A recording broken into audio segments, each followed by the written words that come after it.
Okay, so everyone, I want to welcome Jim Clemente to the show. And Jim, if you could just give,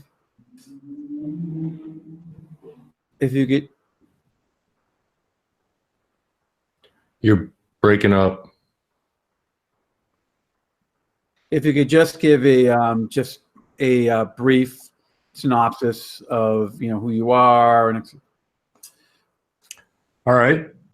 I'm a retired New York City prosecutor, retired FBI profiler. I am an expert witness in the area of child sexual victimization and sex crimes and violent crimes, serial rape, serial homicides.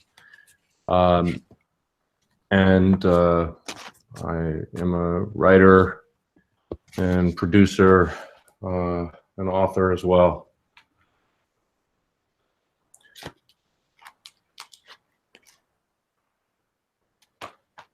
Hey, did you hear me? Yes, I can. Okay. And the question I have to ask is, have you seen the movie Leaving Neverland? I have, and I actually just watched the Oprah interview that followed. I've watched that last night, and was kind of surprised to see me in the. She showed the clip of the Oprah show where she had 200 male survivors in the audience holding up pictures of themselves at the age when they were victimized, and so I was in that audience. Really, I did not know that. Yeah. In fact, I can send you a picture of it if you want. I don't know if you can post it on this, but. Do you? The biggest question I have is, I think a lot of people don't understand grooming. Okay, well, grooming is, the definition is it's a pattern of behavior that gives an offender access, authority, and control over a child for sexual purposes. But the fact is that grooming can take multiple different forms, and it can be aimed at both the child, parents or guardians, and the community as a whole. And obviously, in Michael Jackson's case, he basically groomed the world.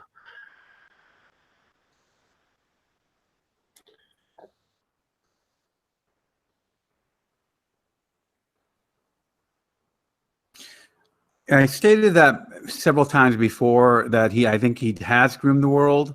And I think that, like Wade said, before his parents even really met him, that there was a situation where they were basically disarmed because people had a preconceived notion of who Michael Jackson was. So when he went in and his parents actually met them, they had an assumption of this man being somewhat of a Peter Pan type-esque person who didn't have a childhood, and a lot of times their guards went down. And I also think that when I saw the movie originally, I was somewhat taken aback by the parents' sort of willingness to allow their children to stay with Michael Jackson. But as I watched the second part of the documentary, I really got to see that in many ways that they were groomed, and groomed in such a way that they were basically being almost part and parcel, being sort of pushed to let their children hang alone with Michael Jackson. I thought that was a very, very telling point of that documentary. Yeah, well, clearly that was happening. Well, what happened was, first of all, not atypical in grooming. Most effective offenders have a position in the family, the community, the organization that gives them access to kids. And that position, we have what we call pillar of the community offenders, who are in a high station in the community, and we have nice guy acquaintance offenders, nice gal acquaintance offenders as well. And basically, these are people that are very nice. They do good things. They're wonderful people. They may be the nicest teacher in the school, the coach that everybody loves, the cop on the beat that everybody loves, the priest, the nun, the you know, the FBI agent. I had a case against an FBI agent who was molesting kids, who started a whole soccer organization in Long Island, New York, and molested hundreds of kids. It's not, you know, Michael Jackson is not atypical. The thing that's atypical about him is that everybody in the world knew who he was. And so he had an easier time convincing parents because he was so famous and so wealthy and could surround himself in a way and sort of manipulate people in a way that other people didn't have the time or money to do. So he was gifted in that he had, you know, some skills, and he was very popular, but at the same time, he used that popularity to, you know, sort of disarm people and make them feel like he was, you know, harmless. And the other thing that he played upon was that, you know, he tested the waters. He did things slowly. He said, oh, well, we'll just, you know, we'll just sleep here in this room tonight, and tomorrow, you know, we'll move it someplace else. We'll escalate it over time. But the fact is that parents expected that their kids would say something if something happened the first night. And when nothing happened, and when they were still very close to Michael, they figured, oh, well, this is all good. You know, they would tell me, I know my son. He would tell me. What they don't realize is that because of the grooming, they don't talk. I mean, we call it the conspiracy of silence and compliant victimization. And basically, it's a whole bunch of things. And I think Wade and James spoke very well of this, that they didn't want to disappoint him. They didn't want to violate his privacy. They didn't want to violate the rules that he set up, because they literally thought he loved them and that this was just a natural thing. It wasn't taking advantage. They didn't realize they were being taken advantage of. But I think one of the things that the movie did incredibly well was show over time that clearly they were taken advantage of, that he used them when he wanted them and then replaced them when he didn't. And then when he needed them again, he would bring them back into the fold and make all these promises and then drop them again, and then bring them back and then drop them again, and threaten them and drop them again. It was very manipulative. The thing that I hear all the time with the sort of detractors when it comes to Wade Robson, James Safechuck, is the fact that they keep on mentioning that there was a 10 to 13 year investigation by the FBI. That's not true. All the research that I have done has shown that the FBI aided in investigations in both the 93 and 2005 case, but did not conduct an investigation for 10 to 13 years. Is that correct? Does that sound correct to you? It is absolutely not true that there was a 10 to 13 year investigation against Michael Jackson. The FBI was requested to assist in the investigations in 93 and 2005. It was 2003, actually. And they did some, like the behavioral analysis unit where I was, actually assisted in helping talk to the victims and develop a prosecutive strategy and so forth. And I was going to provide expert testimony in the trial in 2004, 2005, but ended up getting cancer and having to have a bone marrow transplant. So I was out for 6 months during that time. But the fact is that they only assisted. They didn't do a comprehensive investigation of him. However, there were talks with these victims. FBI agents did interview them and did plan on bringing a federal case against Michael Jackson. However, the statute of limitations ran on that case, and so they were not able to bring a federal case against him. So to say that the FBI did a 10-year to 13-year investigation and found nothing is not true at all. We found Arvizo, we found Jordy Chandler, incredibly truthful, and they were reliable witnesses. They never met each other. They never spoke to each other. They never knew what each other went through, and they told stories that were incredibly parallel, to the point of drawing pictures of his erect penis and the color patches on it and so forth. And there is no question that they would have made a federal case against Michael Jackson. But again, the statute of limitations ran on Jordy Chandler's case, and we were unable to bring a federal case against him. And given the disaster that was the Arvizo trial, and not blaming James or Wade, but had they been in a position where they could have spoken out in 2004 or 2005, instead of Wade testifying for Michael Jackson, if he had understood what the situation was and understood how powerful his testimony would have been, we would have had a major difference in this trial. And that, first of all, I believe Michael Jackson would be alive today, and I believe Michael Jackson would be in jail today if they had been able to testify at that point.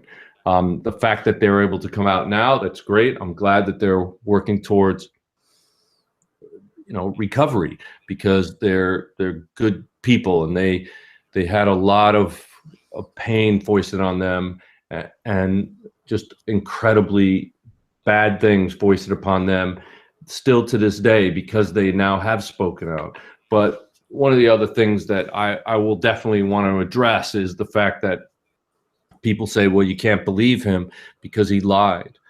Well, he did lie, and he said he lied, and I believe the reasons why he said he lied are absolutely truthful.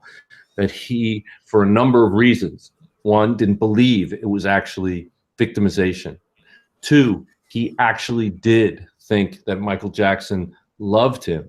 And three, Michael Jackson did fall in love with him and all of his victims. He was a loving pedophile. He's not this kind of sadistic sexual sadist who tried to hurt his victims and got off on that. He actually did fall in love with them. But the fact is, he made the choice to take advantage of them sexually. He sexualized them early. That hurts a child's psyche. That creates problems developmentally. And it's not something that it should be foisted on any child. That's why we have laws that protect children from their own behavior. They can't protect themselves. They don't understand what's going on yet. They're just not developmentally in a place where they can make those kinds of decisions. So the law protects them. And Michael Jackson, because of his money, because of his entourage, because of, flooding the media with campaigns that attacked the people, anybody that came out and spoke against him or testified against him, because of all that, he was able to get away with it while he was alive. But now that's not the case anymore. People are speaking out.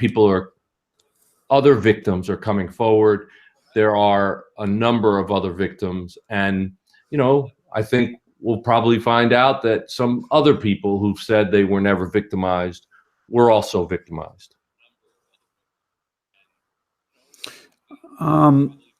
What I found rather astonishing, especially when you were on your show, I think it was Crime Time, where you actually were interviewing Tom Mesereau.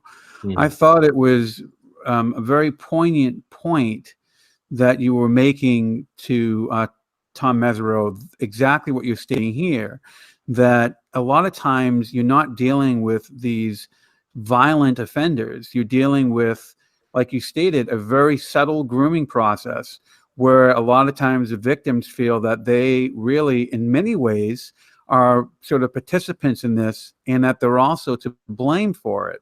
And what I also found rather interesting in that interview was the fact that when you were talking to Tom Mesereau, that there seemed to be a very clinical way that Tom was describing more so the law, but not really getting into the fact of how abuse victims react, especially during disclosure. Do you feel that that's what essentially the MJ estate is going to use? Because that's what it seems like they're using now. They're using a very clinical approach where it's, facts don't lie, people do. And do you think that in any way that holds water when they, by bringing up these various different inconsistencies, or is inconsistencies in stories with victims very prevalent? It's prevalent, but they're absolutely right. People do lie. Michael Jackson lied. Michael Jackson, I thought, for example, James Safechuck was very credible when he said Michael Jackson wanted him to testify. When he refused to do so, Michael Jackson said, "But you perjured yourself before." That's an admission on the part of Michael Jackson that when James Safechuck testified that nothing happened, that was a lie. So that's the only way it could have been perjury. So Michael, in saying that, was admitting that he knew that he had sexually victimized and broken laws by doing so. So I think they're absolutely right. People lie, and their son or their brother or their cousin or their father, Michael Jackson, did lie about it because he was sexually attracted to children.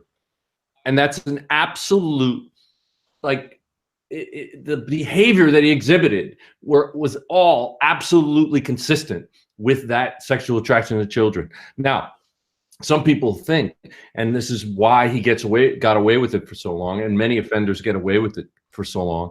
Some people think that you can't be a good person and also be sexually attracted to children. That's absolutely false. You can be. In fact, like I said, there are many pillars of the community, amazingly successful people like Larry Nassar, like Jerry Sandusky, like Jimmy Savile in Great Britain. These people have risen to the top of their fields because they're good people. They're successful people, but they're also sexually attracted to children. And it's not like Michael chose to have a sexual attraction to children. Michael was most likely born that way.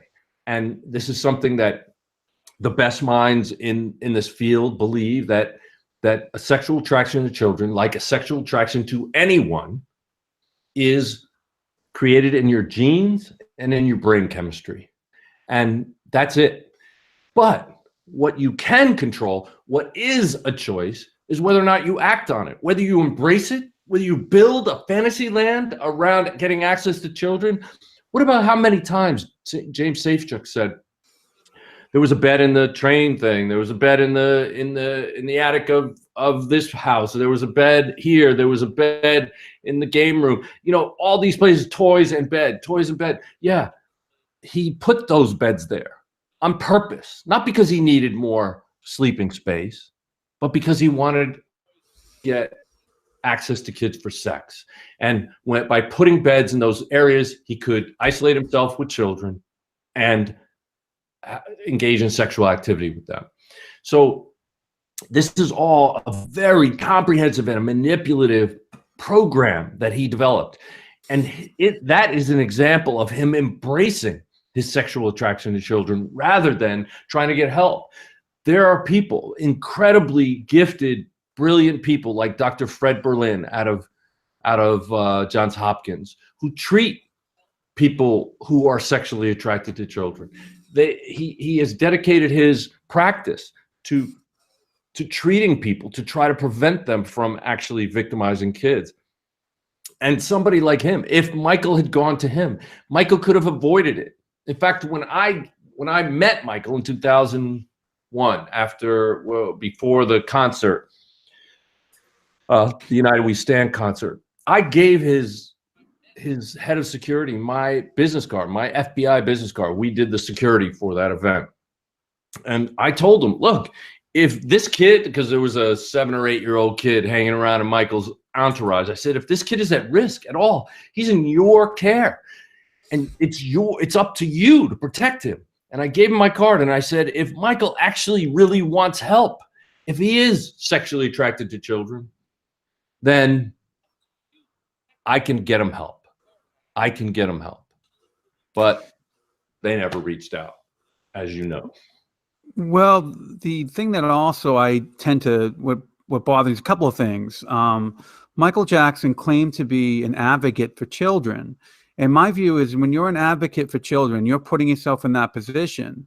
And then you then go around stating that it's perfectly okay for a grown man or a grown woman or whoever be taking unrelated children into your bed, and then actually going on national television and trying to explain that. That's a very disturbing thing to anybody, because what it's doing is it's putting out a precedent. It's tearing down the safeguards that have taken, let's be honest, decades upon decades to put in place. And that in itself, to me, is rather disturbing. And the other thing to me it shows that he was is self-interested.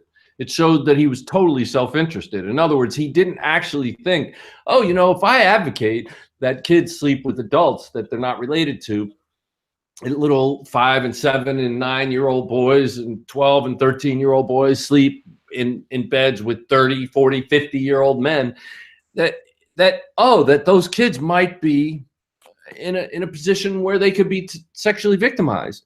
He didn't actually think about those things. He put them out of his mind because he said, I would never hurt a child. What he did was he rationalized in his brain, I'm not hurting these children, I'm loving these children. Well, actually, what he was doing was getting off on them sexually. I mean, let me tell you, the other day, Barbara Streisand made some incredibly bizarre comments. Now she has retracted them. I don't understand how she could have said this, but his sexual needs were his sexual needs. That's bullshit. His sexual needs, if he was sexually attracted to children, he is criminally responsible for avoiding that. Now, we'll find out, as time goes on, maybe more and more and more of his victims will come forward. We'll find out, hopefully, that hopefully his kids were safe. I don't know. But the fact is that it was a risk allowing him to have kids because of his history. Well, the other thing that I always tend to get a little bit sort of perturbed with is the fact that a lot of times when they talk about these cases and they talk about the fact that Wade and James are actually seeking civil remedies, that people don't come out strong enough and say, you know what, they have every right to be seeking a civil remedy, that it's an actual injury. And if it was a physical injury versus being emotionally handicapped, versus being physically handicapped, we wouldn't be batting an eye on this. Right. Well, but because it's sexual abuse and because people can't see it, then it's fair game to go after these people because they're actually claiming, asking for monetary damages on a injury. Okay, so here's the thing. Criminal charges have a statute of limitations. And so they could not go after him, and they can't go after him because he's now dead. Okay, so there's a number of issues why you can't bring criminal charges against Michael Jackson right now, why Wade and James couldn't do that.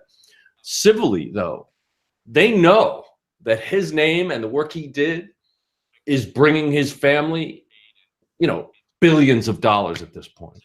They know that, and they don't have another legal forum to use to get up there and correct the record because, as I believe Wade Robson said, I want the opportunity to tell the truth, to speak the truth, and to let everybody hear it in a place where it can be tested. And I'll be cross-examined. I'm ready for it.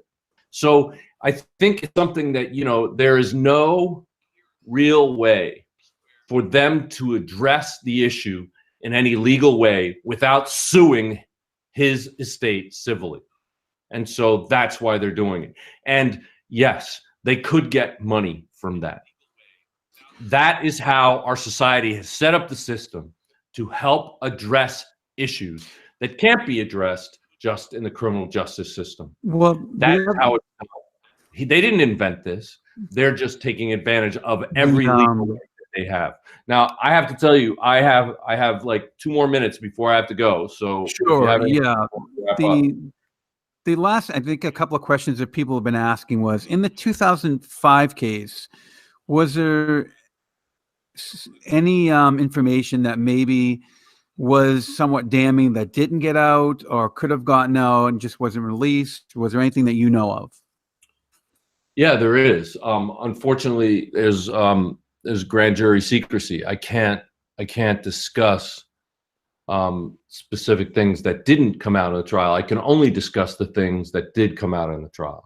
But I can tell you that there was another victim who did not feel, well, who didn't actually, who basically shut down in the grand jury and couldn't speak about what happened. And because of that, that evidence was not brought out in the trial, and that evidence he was not able to be charged for that victim. But as I said, other victims are coming forward now, and they have a lot of credibility. And I think you're going to find that because Wade and James were strong enough to do this, and they're supporting each other, there's going to be other victims that that may not have realized how they were taken advantage of, may still be, you know, drinking the Kool-Aid, so to speak, or the Jesus juice in this case. And I think that over time you will get more people to come forward, because as we learned in the Catholic Church cases, the average time was more than 20 years for victims to come forward, and over 50% came forward after 20 years, and 25% came forward after 30 years. So I think as time goes on, you're going to have more and more of the victims that came forward will come forward. Let me just say this: Michael Jackson was not the worst offender I ever worked a case against. There are other offenders that have just done horrific, I mean, beyond horrific things to children. And I'm not trying to weigh him or something like that, but I'm trying to say, let's keep this in perspective. The man, because of his fame, was able to get away with it right in front of our eyes. Let us use this. This is a perfect teaching moment. See what Michael Jackson did. Don't let your kids become victimized. Don't let your kids be with somebody you know and love and trust overnight, alone, you know, traveling in hotels, whatever. This is a recipe for disaster.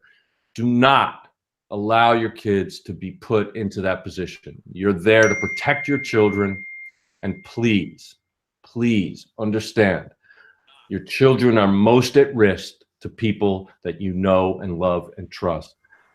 And you have to empower your kids to talk to you about sex and sexual victimization. They have to feel free to talk to you about it. Otherwise, you'll never know that it's going on right under your nose. All right. Well, thank you for giving me the opportunity to speak, but I got to sign off. Thank you, Jim. It was a pleasure talking with you. All right. Take care. We'll talk again. Bye-bye.